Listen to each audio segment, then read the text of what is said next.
you know, there are lots of different attributes to a leader. I'm guessing he was as much example as he was oratory, Martin Johnson. Jono completely, and we've gone pretty much down the route of what Martin Johnson brought, but the respect that Jono and Clive would have had would have been quite strong as well. You could talk to Jono and just say, oh John, geez, we're getting tired now.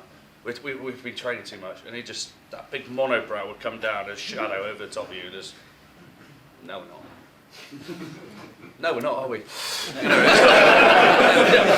I feel quite fresh again. Yeah. But during the World Cup, and obviously Will went over in the corner to save our blushes in the quarter-final against Wales. We were now into the semi-final of the biggest competition we'd ever been in, and here we were.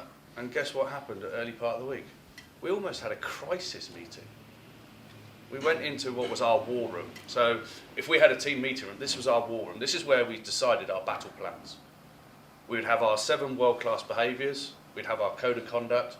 Everything in this room was sacred. And we could say whatever we wanted. But once we finish in here, we take it to the training pitch. Once we finish here, we're walking down the steps, we're getting on a bus, we're going to fight. Jono was an incredible man. Didn't do Churchillian speeches. But he finished it with, but promise me this, you will not leave this field without expending every single ounce of energy in your body to make sure you do not leave this field a loser. Jono, where's the brick wall? We'll run through it. And that was the key with Jono. People talk about leadership, and Clive would be very articulate and would be very much about the confidence, the boosting of players. Jono was exactly that man, and you knew that he might have been talking to you in a basic language. It was a language that everyone understood, but the language we really understood was that Jono would be that man running through the brick wall first.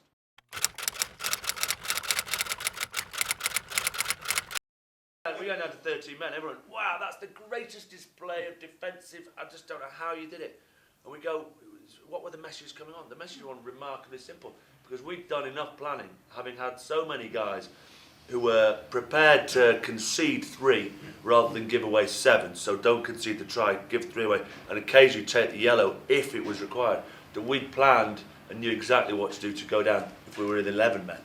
So for us, that sort of level of detail, whilst it seems like rugby is you turn up, you beat the living daylights out of each other, you try and score more points, the level of preparation we did in a classroom in the 3 or 4 years leading up to that was absolutely immense. To understand what to do when things change. Woody, he always had this, one of his phrases, it was all based around Hannibal. Do exactly what the opposition least expect you to do. And if you look at that in small detail on a pitch, we used to practice the most ridiculous restarts in the world.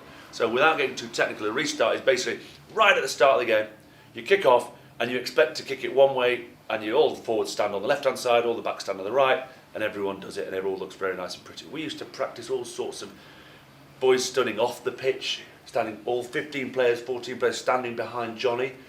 None of them ever worked, right? But the key is it didn't matter if it didn't work, because then you get to the second play and it'd be a normal setup and they thought, crikey, what have they got up their sleeves? So to then go to Australia and New Zealand in the summer of '03 with the starting team, and the psychology behind it was, because there's so much sport is based around having the right mindset. The psychology behind it was, if and when we beat them in Wellington and Melbourne, then when we get to the World Cup, we can stand in any tunnel and face any player. And because rugby is such a it's hugely physical, such a psychological sport, when you stand in a tunnel with Jonah Lomu, Richie McCaw, Dan Carter, you start going through some of the quality Australian players, Larkham, Grieg, and those guys. If you can stand in that tunnel and look at them and go, wow, there's nothing to fear, then you don't fear what's going to happen. You're in the tunnel for the World Cup final, and I was next to Mike Tyndall. And I thought, first of all, how are you 13th in line to the throne? And then he did the most bizarre thing. He was opposite Sterling Mortlock, 6'4", 17 stone, 90-odd caps for Australia.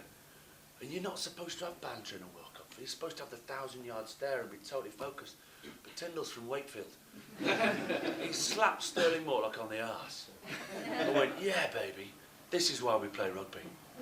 And it was just the, I thought, geez, just the confidence we had about it. And the Australians were like, what sort of nut jobs are we playing? Yeah. And it just, that summer tour was crucial to give us that psychological edge.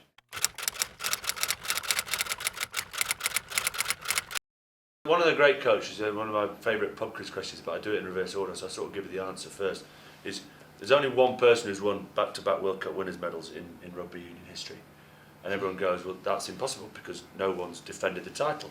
You then make the question even harder because it's still only one person defended it, and it's a lady. You think, how on earth has a lady defended a World Cup? Cheryl Calder, our South African hockey coach, who was about 5'2", who came in and did a sort of business assessment of us as a fitness side, and watched us for 2 weeks training, and then presented to us. Wow, your quads, amazing. Your lung capacity, you guys sprint like genuine Olympic sprinters. Your physicality you bring, but you're ignoring the most important muscle in your body. And we thought, what on earth is she talking about? So your eyes are muscle. So she began to teach us about how to train the eyes. We used to catch the ball with eye patches on. We'd catch to music. We'd do computer, not games, but to increase the peripheral vision. And all the guys bought into that. What she then introduced as well was a little core, which is crucial to us. So it's all about adding these fine margins. Brailsford talks about the aggregation of marginal gains. He had it quite right. He says, with Woodward, we had a phrase all over our team meeting room, 100 things 1% better. She introduced a call to it, which was a CTC, an acronym, CTC. And we played against us. No one had a clue what CTC meant. Now, CTC was so simple. It meant if 2 or 3 lads are looking after the ball, whoever plays sport still, I play sport, kids play sport, you think on a test match, there's 90,000 people watching, God, go get near the ball. Actually, sort of over-resourcing an area where the ball's being looked after. So if they shout CTC, that stopped everyone, and it meant look up, crossbar, look up at the crossbar, T, touchline, scan the touchline, C, communicate the space. So CTC meant crossbar, touchline, communicate. So it stopped us from going in and diving in and being a totally set-piece, bash-em-up orientated side, to being aware of width. When against South Africa, you don't want to go through a brick wall, you've got to find a way around a brick wall.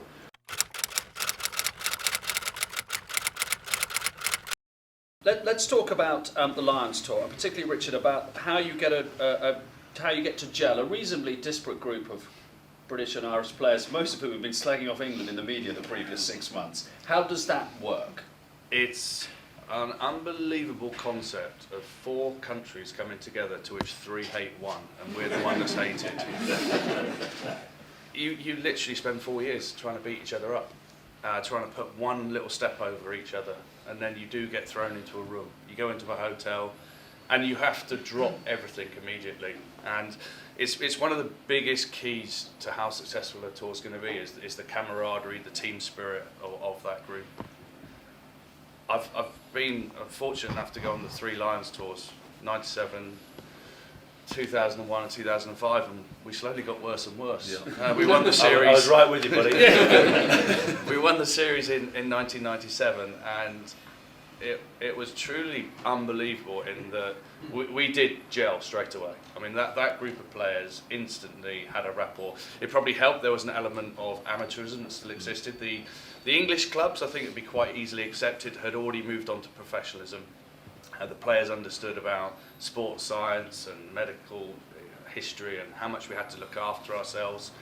The Celtic nations were still a little bit far behind. So there was this meeting in the middle where the Celtic players could see there was a benefit to a level of professionalism. You can go down the line of what is professionalism, but I think if we just go on attitude and work rate as a starter, they could see the benefit of that, and they could see the improvement that was taking place in terms of training. The English players were just so happy to go back to an amateur lifestyle that they'd all experienced but hadn't done for 2 years. We were all supposed to start. So at the start of the tour, we were supposed to start in the test team. We developed their methods and got dropped to the midweek team. And all the Celts developed our attitude and became the test team.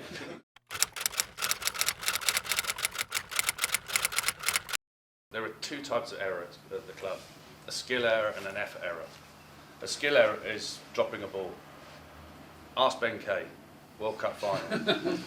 Did Ben Kay mean to drop that ball? Did he want to drop that ball? Does he regret dropping that ball? Every day. So, there's no point telling Ben Kay he did, and to a man, everyone went up to Ben Kay and said, right, next job, because his next job for us was to win the line out, and we had to do that, otherwise Will wouldn't touch the ball, and then we'd have a stroppy Will. But there was honesty. So can I just, before you go on the effort era, Ben Kay tells his story remarkably well. So you are right that, I mean, you're slightly wrong. Not everyone went up to him and said that. I ran over to him, and this absolute gospel truth. Everyone's tapping him on the backside, going, "Lucky dude, don't worry, don't worry, don't worry." I went up to him and went, "Benny, you will regret that for the rest of your life." And he goes, no, he looks back and goes, at least someone was honest with me, because he regrets. So it was when you talk about the banter within a chain, it keeps you level-headed and grounded. It was crucial. Sorry, the effort error. Yeah, and then the other one is the effort error. Now that's a different thing, because you have control of that. If a ball's kicked up in the air and you need 5 people to chase it, it's quite obvious if one of them doesn't. And that person is letting the team down.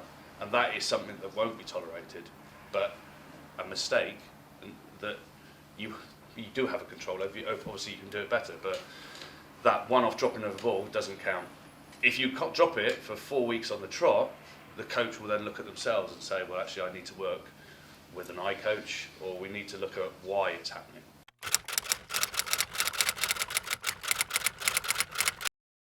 We go in with Scott Quinnell and an army guy, Chris Chudley, and we turn up at job centres and we recruit unemployed young men, or we go to prisons, we find guys who are about to come out, and we recruit 30 to 35 guys and talk to them about the opportunity of getting work, and then we get them together for 3 days a week for nearly 9 weeks.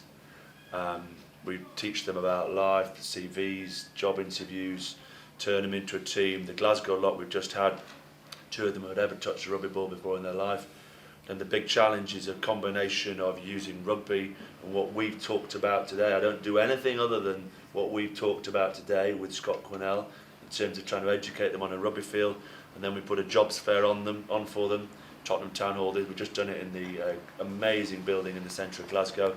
And 75% of the lads we just had in Glasgow are now working. Got about a 50 to 60% strike rate. Some fall off the radar. But it's a fascinating process over the course of 8 or 9 weeks, and one which emotionally drains me for 9 weeks. You become really good friends with some of these kids.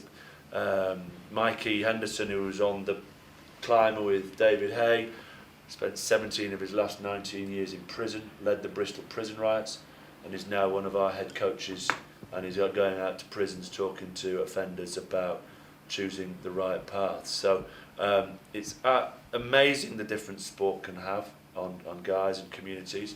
I'm involved in the 2015 World Cup, having done the bid on the legacy front, and we're trying to get the sort of values that Richard and I have talked about over the past half hour, 45 minutes, across into communities, because we just feel, I know Nick runs an amazing organisation beyond sport.